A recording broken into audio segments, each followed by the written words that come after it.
Hello students, कैसे हो आप लोग? सब ठीक तो? आज हम लोग सारणिक स्टार्ट करेंगे और सारणिक स्टार्ट करने से पहले एक छोटा सा टॉपिक मैं डिस्कस करने जा रहा हूं और इसे आप अच्छे से समझोगे। बहुत ही इजी टॉपिक है, लेकिन इसकी जरूरत हमें सारणी का कॉन्सेप्ट समझने में थोड़ी इसकी जरूरत पड़ती है। क्लियर है बात है? तो चलो देखते हैं इस टॉपिक को, और इस टॉपिक को क्लियर करने के बाद हम लोग इस पर आएंगे तो सारणी पर आएंगे। तो चलो लिखोगे, हेडिंग दोगे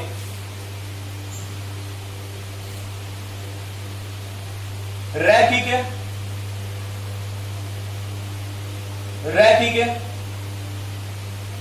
समीकरणों रैखिक समीकरणों के निकाय रैखिक समीकरणों के निकाय को आव्यूह समीकरण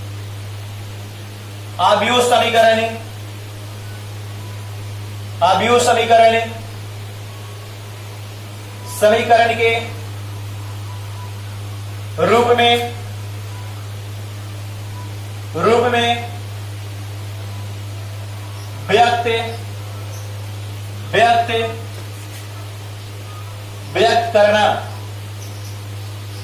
देखो हमने क्या लिख रखा है, रैखिक समीकरणों के निकाय को आव्यूह समीकरण के रूप में व्यक्त करना। क्लियर है बातें? अब चलो इस कॉन्सेप्ट को क्लियर करने से पहले आते हम लोग बात करते हैं इस पर, और ये सारी बातें आप जानते हो। चलो हम लोग कोई रैखिक समीकरण पकड़ते हैं।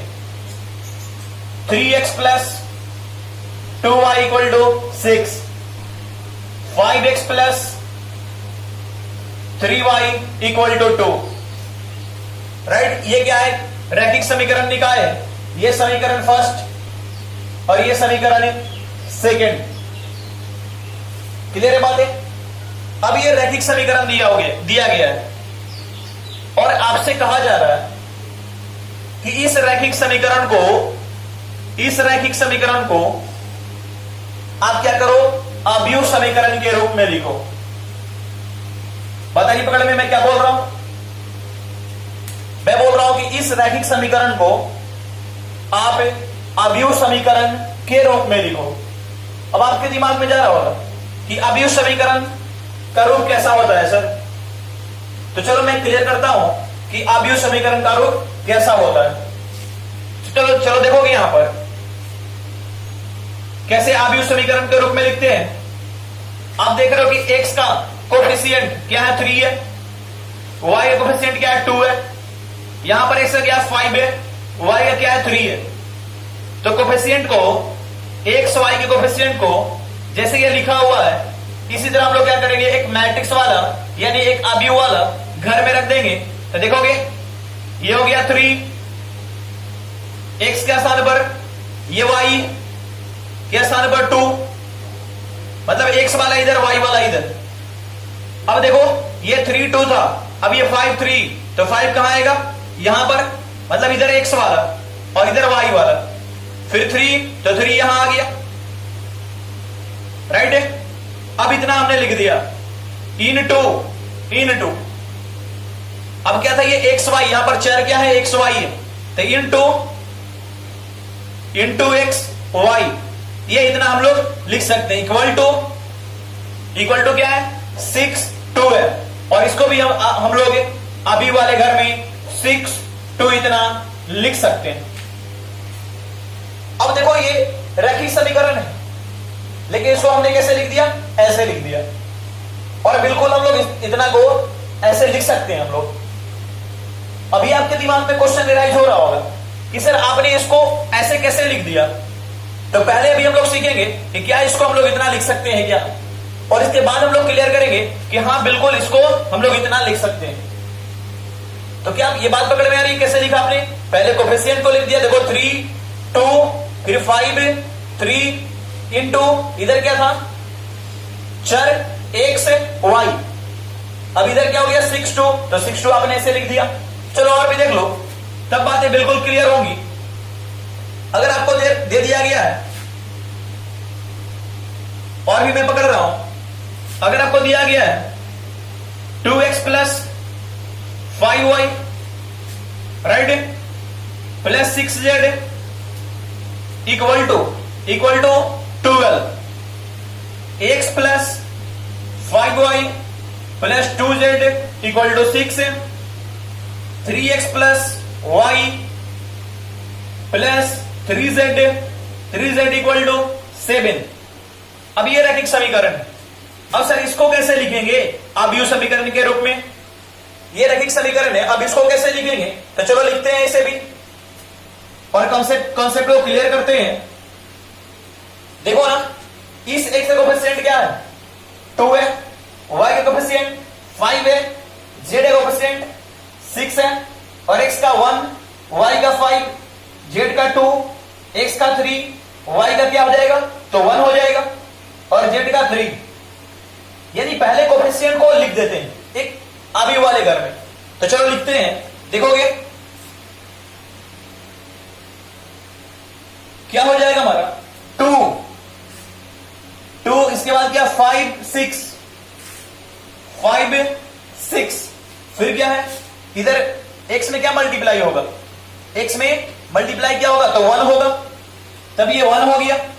इधर क्या 5 2, और ये हो गया 5 2, बताना पकड़ में। अब देखोगे इधर क्या है 3 और y में क्या मल्टीप्लाई होगा तो 1, और इधर क्या 3, ये हो गया 3 1, और ये हो गया आपका 3, ये इतना हो गया इनटू। अब इधर चर कितने हैं, इधर चर हैं आपके x y z है, ये सभी चर है, तब क्या हो जाएगा ये x y z। अब इक्वल टू आप क्या लिख सकते हो, इक्वल टू अगर क्या दिया हुआ आव्यूह क्या हो जाएगा 12 6 7, इसे हम लोग लिख देंगे 12 6 7, ये इतना हो जाएगा। क्या इतनी बात आ रही पकड़ में कि सर इसको हमने ऐसे लिख दिया, इसको सर हम लोगों ने ऐसे लिख दिया। अब चलो मैं और आपके सामने एक लेके आ रहा हूं, तब बिल्कुल बातें क्लियर हो जाएंगी। उसके बाद हम लोग आगे बढ़ेंगे और देखेंगे कि सर कैसे इसको हम लोगों ने इतना लिख दिया, कैसे सर इसको हम लोगों ने इतना लिख दिया।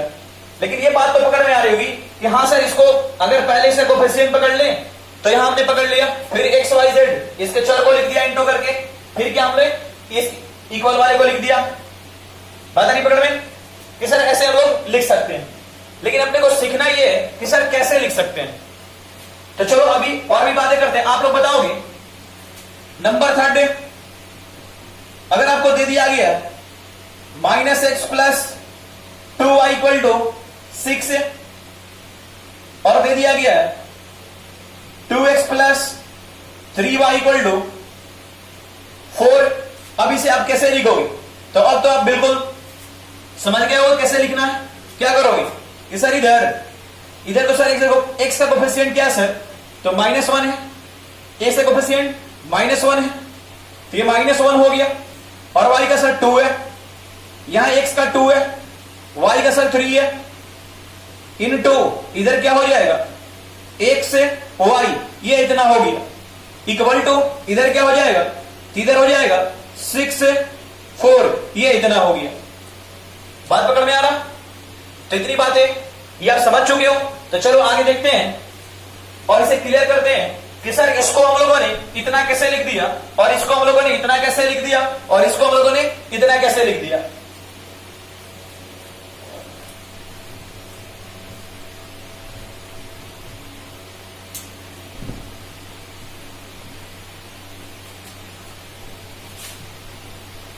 तो चलो देखोगे कैसे हमने लिख दिया कि सर इसको हम लोग कैसे इतना लिख दिए। अगर जरा बात को समझने की कोशिश करोगे, जब इसको हम लोग इतना लिख सकते हैं तो इसका मतलब क्या, ये और ये दोनों क्या है इक्वल है, क्योंकि ये क्या है ये रैखिक समीकरण है और ये भी समीकरण ही है, लेकिन ये क्या अभियुव समीकरण है। बात पकड़ में आ रहा?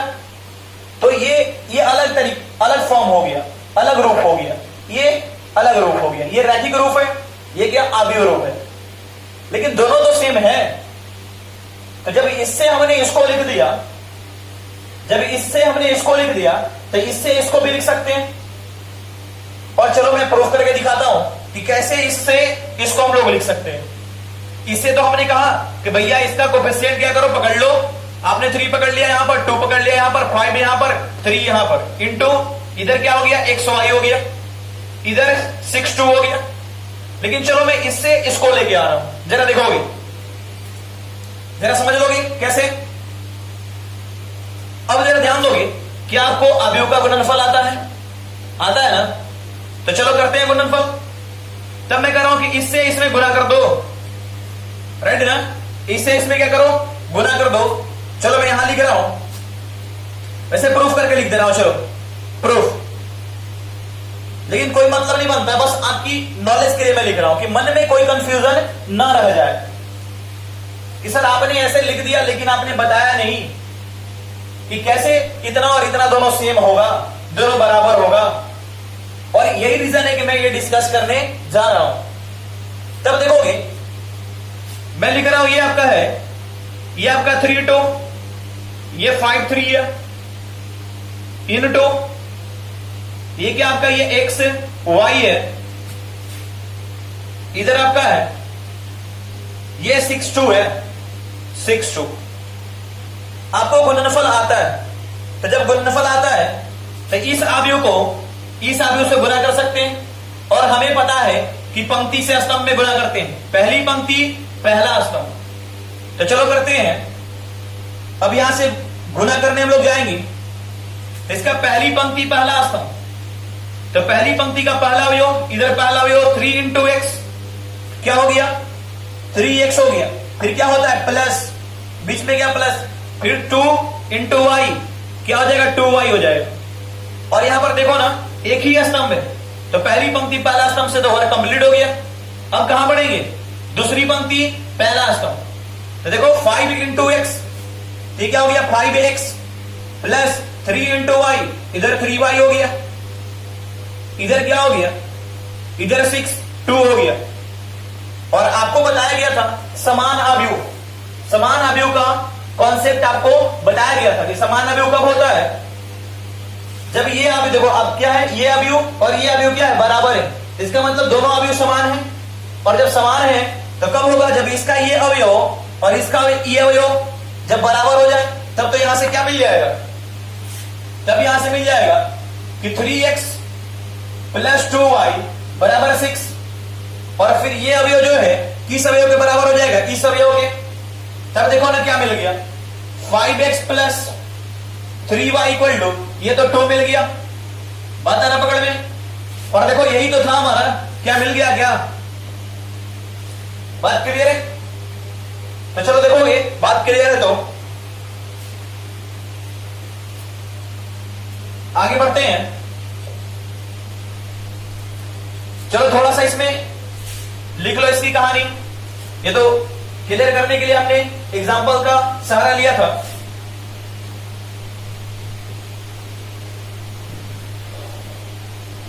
चलो इसमें थोड़ा सा लिख भी लेते हैं हम लोग,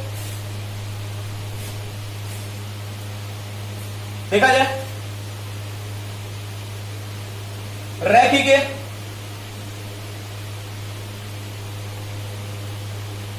रैखिक समीकरणों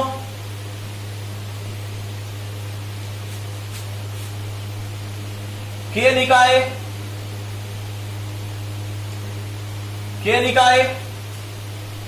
a1x plus b1y equal to c1, a2x plus b2y equal to c2, ये रैखिक समीकरण निकाय हो गया। को अवयव समीकरण के रूप में क्या लिख सकते हैं, तब जानते हो, बताओगे क्या क्या हो जाएगा। तो सर a1, इधर क्या b1, इधर a2 और इधर क्या b2, क्लियर है ना, a1 b1 a2 b2। और इधर x और y दो ही चर है, तो इंटू x y, और इधर क्या हो जाएगा C1 C2, ये इतना हो जाएगा। रैखिक समीकरणों के निकाय इतना को कितना आव्यूह समीकरण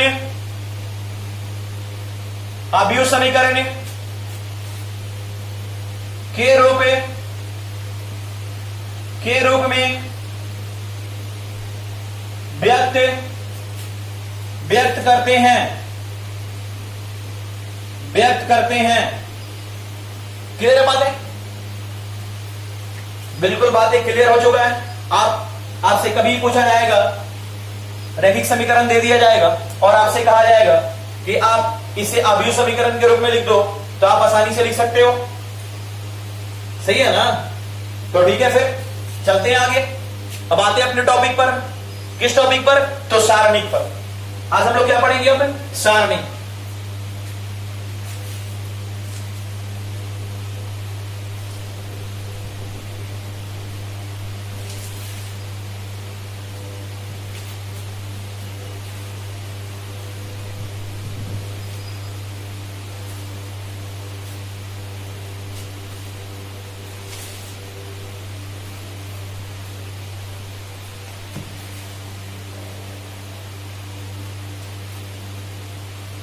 हेडिंग दोगे सारणिक, और इसे इंग्लिश में बोलते हैं डिटर्मिनेंट्स।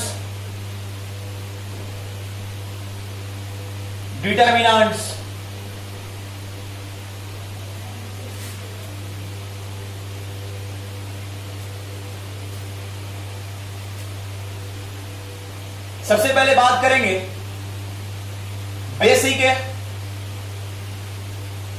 Basic concept of सारणिक।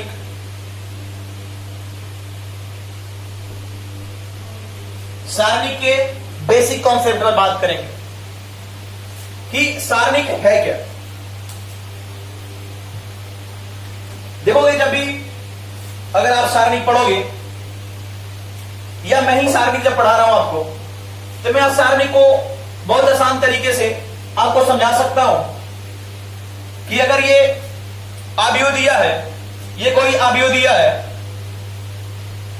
2 3 4 1, यानी कहने का मतलब अगर कोई वर्ग आव्यूह दिया है, कोई भी वर्ग आव्यूह, चाहे वो 2x2 कोटि का हो, चाहे 1 कोटि का हो, यानी आपको दे दिया गया, यही दे दिया गया 1 कोटि का, या आपको 3 कोटि का दे दिया गया 1 2 3 4 0 1 3 1 6, यह दे दिया गया 3 कोटि का।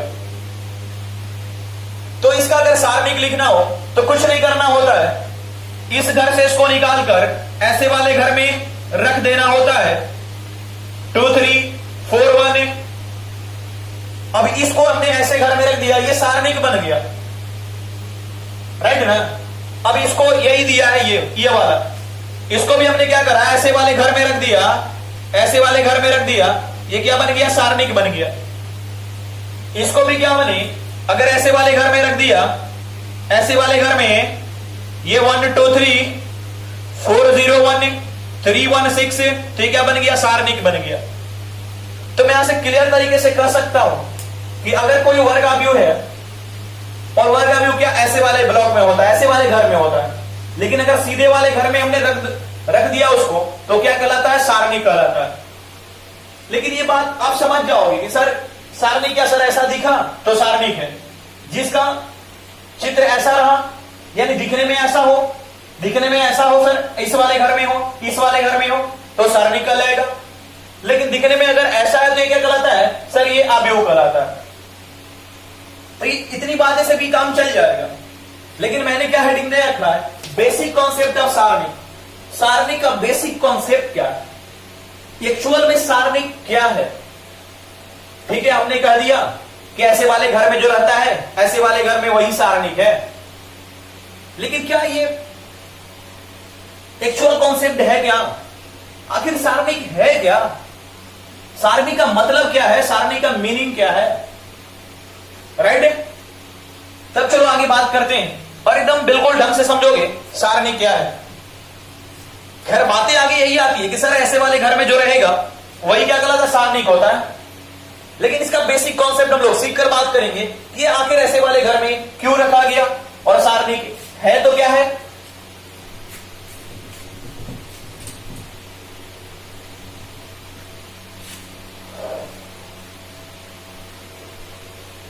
तो जरा ध्यान दोगे,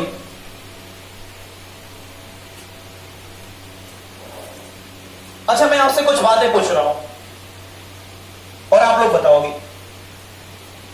जब क्लास 9th या 10th में आप पढ़ रहे थे तब एक टर्म आया होगा रैखिक समीकरणों का हल। रैखिक समीकरणों का हल, और वहां पर होता था अद्वितीय हल। अद्वितीय हल है, अद्वितीय हल नहीं है, अनेक हल है। क्या ये कॉन्सेप्ट आना था क्या क्वेश्चन में? और ये काफी इंपॉर्टेंट क्वेश्चन था 9th और 10th का। अब 9th में कि 10th में मुझे भी कंफर्म ध्यान में नहीं है, लेकिन कहीं पर है ये, राइट। और वहां पर था कि इस रैखिक समीकरण का अद्वितीय हल होगा या नहीं होगा। तो अगर ऐसे दे दिया होता था 2x plus 3y equal to 6, 4x plus 3y equal to 2, और अब पूछा जाता था कि इस रैखिक समीकरण का अद्वितीय हल है या नहीं है। बात थोड़ा थोड़ा याद आ रहा कि अद्वितीय हल है या नहीं है। तो हम लोग कैसे चेक करते थे अद्वितीय हल है या नहीं है? तो शायद आपको याद होगा यहां पर अद्वितीय हल है का कॉन्सेप्ट होता था कि sir a1 by a2 equal to not b1 by b2। ये क्या अद्वितीय हल है? ये अद्वितीय हल है। ये अद्वितीय हल है का कॉन्सेप्ट है, राइट ना। थोड़ा मैं ये गलत लिख दिया हूं, इधर होता है अद्वितीय, क्या द्वितीय हल है, लेकिन अद्वितीय हल नहीं है का कॉन्सेप्ट क्या होता था कि a1 by a2 equal to b1 by b2। ये अद्वितीय हल नहीं है का कंडीशन होता था कि सर अद्वितीय हल है। क्या थोड़ा थोड़ा याद आ रहा है? अगर कुछ बच्चे अगर ऐसे नहीं जानते हैं तो मुझे याद है कि वो ऐसे जानते होंगे।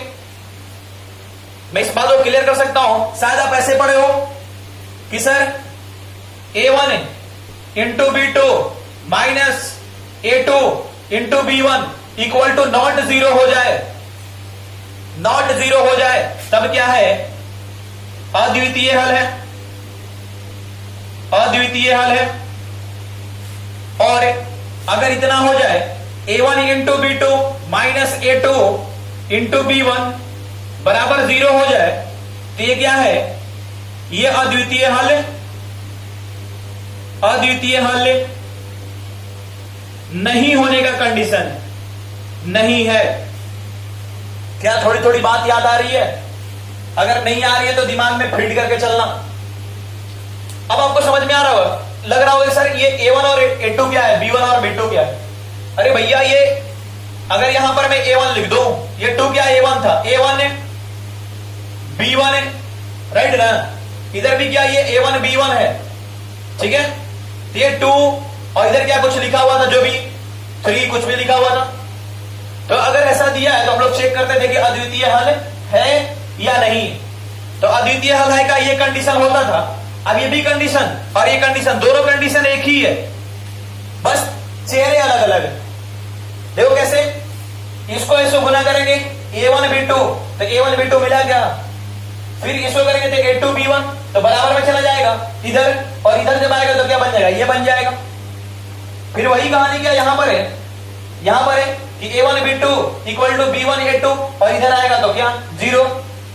तो ये अद्वितीय हल होने का कंडीशन है और ये अद्वितीय हल नहीं होने का कंडीशन। अब इतनी बात तो दिमाग में फिट हो गया होगा। ये क्लास 9-10 की बातें हैं, मैंने यहां पर आपको रिमाइंड कराया ताकि ये बातें आपको ध्यान में आ जाए कि a1 into b2 minus a2 into b1 equal to 0, right ना। ये क्या है, अद्वितीय हल है और अद्वितीय हल नहीं है का कंडीशन है। अगर ये 0 के बराबर नहीं आया तो अद्वितीय हल है, 0 के बराबर आ गया तो अद्वितीय हल नहीं। अब इसी को चेक करना हो तो इसे चेक कर सकते हैं हम लोग, इससे भी चेक कर सकते हैं, इससे भी चेक कर सकते हैं, दोनों बात एक ही है। देखो कैसे, ये क्या आपका A1 B1 A2 B2, ये आपका A1 है, ये B1 है, ये A2 है, ये B2 है। क्या करना है, देखो A1 B2 यानी इससे तिरछा तिरछी मल्टीप्लाई 2 into 3, देखो 2 into 3 A1 into B2 minus फिर क्या A2 into B1 यानी 4 into 3 4 into 3, ये तो 6 हो गया माइनस 12, देखो माइनस 6 आ गया, क्या 0 के बराबर नहीं आया, इसका मतलब इसका क्या होगा, अद्वितीय हल है, राइट ना। लेकिन अपने को यहां पर निकालना नहीं है कि अद्वितीय हल है कि नहीं है, अपने को क्या मतलब है कि अद्वितीय हल है या नहीं, फाइंड नहीं करना है कि अद्वितीय हल है कि नहीं, हमें चेक नहीं करना है, राइट ना। अब चलो आगे चलते हैं। अब मैं यहां से कॉन्सेप्ट क्लियर कर रहा हूं, सारणिक का बेसिक कॉन्सेप्ट कि सारणिक होता क्या है और सारणिक कैसे आया है। तब चलो बात करते हैं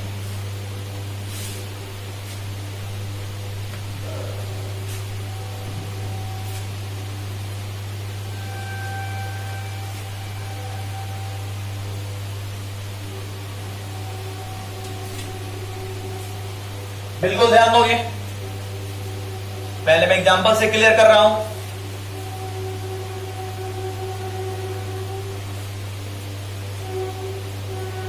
देखो अगर हमने लिख रखा है 2x plus 3y equal to 6 और यहां पर लिख रखा है 3x plus y equal to 12, आप जानते हो कि यह रैखिक समीकरण है। लेकिन अगर मैंने इसको लिख दिया आव्यूह समीकरण के रूप में तो कैसे लिखेंगे हम लोग, ये 2 है 3 है 3 है 1 है और इंटू x और ये y और 6 है, इधर क्या है 6 है 12। अब जरा बात को समझना, ये जो रैखिक समीकरण है ये रैखिक समीकरण है। अभी हम लोगों ने देखा कि रैखिक समीकरण का अद्वितीय हल है या नहीं है, कौन सा कंडीशन बताता है, तो आप बोलोगे कि sir A1 into B2 minus A2 into B1, अगर ये 0 के बराबर नहीं आया, 0 के बराबर नहीं आया तो अद्वितीय हल और 0 आया तो अद्वितीय हल नहीं। लेकिन देखो ना यही कंडीशन ना A1 into B2 minus A2 into B1 क्या बता रहा है कि जो हमारा रैखिक समीकरण दिया है इसका अद्वितीय हल है कि नहीं। बात आ रही पकड़ में कि अद्वितीय हल है कि नहीं। और रैखिक समीकरण का जो कंडीशन ये बताए कि वो रैखिक समीकरण अद्वितीय हल है या नहीं है, वही कंडीशन क्या होता है, तो सारणिक होता है। यानी इस कंडीशन से जो हमें वैल्यू मिलती है वो क्या कहलाता है, सारणिक कहलाता है। तब तो आपके दिमाग में ये बात जाएगा कि सर तब तो ये जो आपने कंडीशन लिख रखा है ये कंडीशन तब यही सारणिक कहलाएगा, तो बिल्कुल कहलाएगा। अब देखो कैसे, यहां पर हमने क्या पकड़ रखा है 2 3, तो 2 3 अगर ये 2 3 है, ये A1 है B1 है A2 है, यहां पर B2 है, तो ये क्या होगा 2 3 3 1। अब यहां पर देखो A1 के स्थान पर क्या है 2 है, 2 इंटू और B2 के स्थान पर क्या है, देखो A1 B1 A2 B2, B2 के स्थान पर 1 है, ये 1 माइनस A2 क्या है आपका, A2 आपका 3 है, 3 इंटू B1 क्या आपका, तो B1 3 है। तो देखो ना इसको सोल्व करोगे तो 2 माइनस 9 यानी क्या मिलेगा -7। तब आप कहोगे ये जो -7 आया ये क्या आया, सारणिक आया, राइट ना। -7 क्या आया, सारणिक आया। मेरी बात बिल्कुल ध्यान से समझोगे मैं क्या बोल रहा हूं। मैंने कहा कि रैखिक समीकरण को जो कंडीशन ये बता दे कि ये रैखिक समीकरण का अद्वितीय हल है या नहीं है, वही कंडीशन क्या कहलाता है? तो सारणी कहलाता है। और उसी को आगे चलकर हम लोग क्या करते हैं, ऐसे वाले घर में घेर देते हैं। अब इसी को देखो, ये क्या है? ये आव्यूह है, ये आव्यूह है, राइट। यही आपका A1 है, B1 है, A2 है, B2 है। ये A1 है, B1 है, A2 है, B2 है। इसी को हमने ये व्यापक रूप में लिख रखा है। अभी और भी बातें क्लियर होंगी आपको, लेकिन बस इतनी बात मेरे ध्यान में रखनी है कि सर अगर किसी ने आपसे पूछा कि सारणिक क्या है, तो अगर आप आमतौर पर बताते हो कि जो ऐसे वाले घर में होते हैं, अगर कोई वर्ग आव्यूह है और ऐसे वाले घर में बंद है, सीधी वाली घर में, तब तो वो सारणिक है। लेकिन आप अगर ये बताते हो तो उससे ज्यादा बेटर होता है कि सर अगर कोई रैखिक समीकरण है और उस रैखिक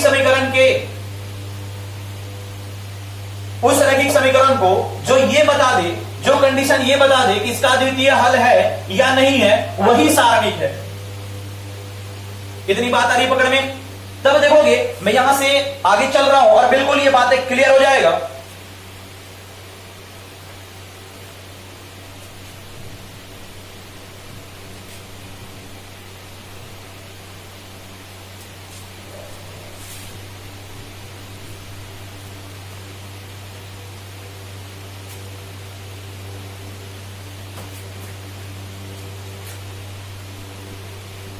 रैखिक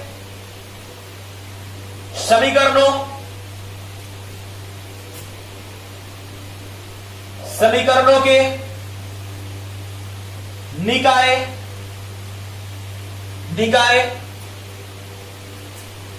A1x plus B1y equal to C1, A2x plus B2y equal to C2 को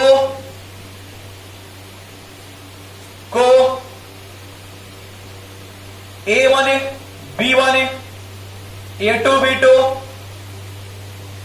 into XY equal to C1 C2 आव्यूह समीकरण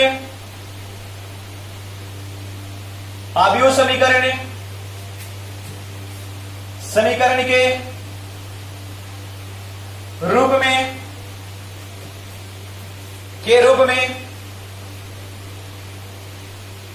व्यक्त करते हैं। कितनी बातें क्लियर है कि रैखिक समीकरणों को, निकाय को हम लोग इस तरह भी को अव्यूह समीकरण के रूप में व्यक्त करते हैं। और इन समीकरणों को, इन रैखिक समीकरणों को जो कंडीशन ये बता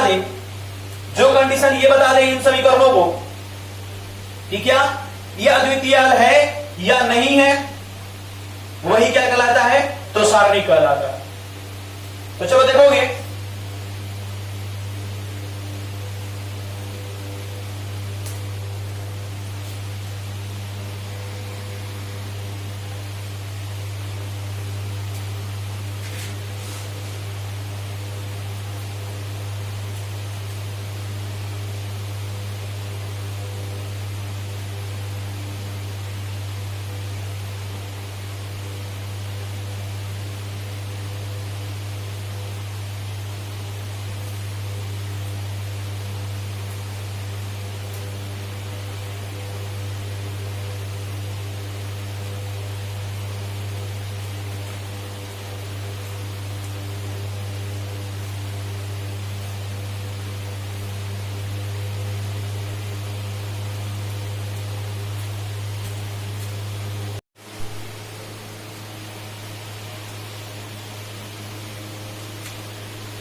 अव्यूह समीकरण के रूप में व्यक्त करते हैं। इन समीकरणों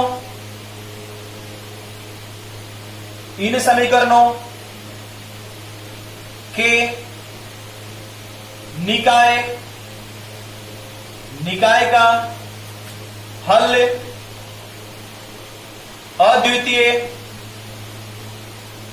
अद्वितीय है या नहीं, संख्या है या नहीं, संख्या a1 b2 minus a2 b1 द्वारा ज्ञात करते हैं। देखो इतनी बातें तो आपको क्लियर है। रैखिक समीकरणों के निकाय a1x b1y equal to c1 a2x plus b2y equal to c2 को अब इतना अभी समीकरण के रूप में व्यक्त करते हैं। इन समीकरणों के निकाय का हल अद्वितीय है या नहीं, संख्या, इस कंडीशन द्वारा हम लोग चेक करते हैं। अब ये संख्या जो हुआ और यही संख्या जो अद्वितीय हल है या नहीं है जो बताता है रैखिक समीकरण का, वही क्या कहलाता है, तो सारणिक कहलाता है। तो मैं आगे लिख रहा हूं, संख्या a1 b2 minus a2 b1 जो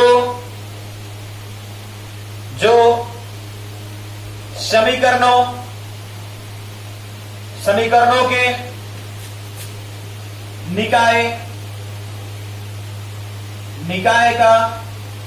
का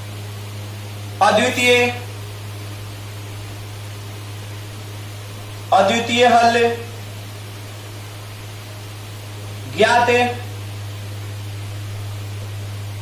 ज्ञात करती हैं। संख्या a1 b2 minus a2 b1 जो समीकरणों के निकाय का अद्वितीय हल ज्ञात करती हैं, वह आव्यूह a equal to a1 b1 a2 b2, जरा ध्यान दोगे क्या है, यही आव्यूह है। और देखो a1 b1 a2 b2 से संबंधित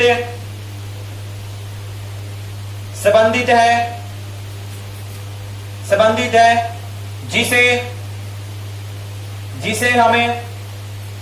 जिसे हमें ए का सारणिक या